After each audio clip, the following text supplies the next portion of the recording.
I bought a trip for our whole family to go on vacation, but they didn't let me go with them. I spent almost 3 years working extra shifts at the hospital, saying yes every time someone needed coverage, staying late when my body was begging me to go home. Also, I could afford something my family always talked about but never believed would actually happen.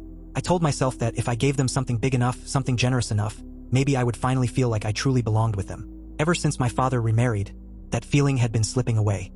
His new wife moved into our house like it was already hers, and her son followed right behind her, loud, entitled, and instantly treated like he mattered more than anyone else. My father gave him my bedroom, the one my mother decorated before she died, and sent me to the small room downstairs without asking how I felt. I swallowed it like I always did and focused on work instead.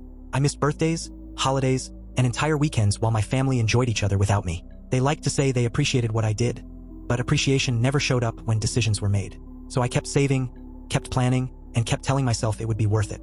Last Christmas, I surprised them. I placed envelopes under the tree, one for each person. Inside were first-class plane tickets to Bali, a private villa overlooking the water, and prepaid activities for the entire trip. It cost more than $40,000, every cent of which came from my own savings. They cried, hugged me, and called me generous. My father told me he was proud of me.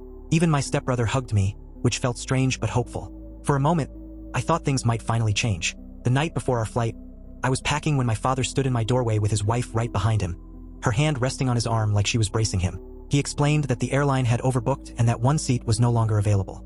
Then, without hesitation, they suggested it should be mine. They said my stepbrother had anxiety and really needed this trip. They said I was strong and understanding, and that I could always book another flight later. Not once did they mention that I paid for everything or that this trip existed because of me. I smiled and said it was fine. Their relief was immediate. That night, after everyone went to bed, I made a few quiet phone calls and logged into every account connected to the trip. I slept better than I had in years. The next morning, I drove them to the airport, helped unload their luggage, and waved goodbye like nothing was wrong. Then I drove to a different terminal, boarded a flight I had booked for myself, and left the state. I canceled the villa, refunded the excursions, and removed my payment methods from every reservation. By the time they landed, they would be standing in a foreign airport with nowhere to stay and no plans waiting for them. I landed in Boston that afternoon, moved into a small apartment overlooking the water, and for the first time I spent my money on myself. I had given my family everything I had for years, and finally, I chose to give myself something too.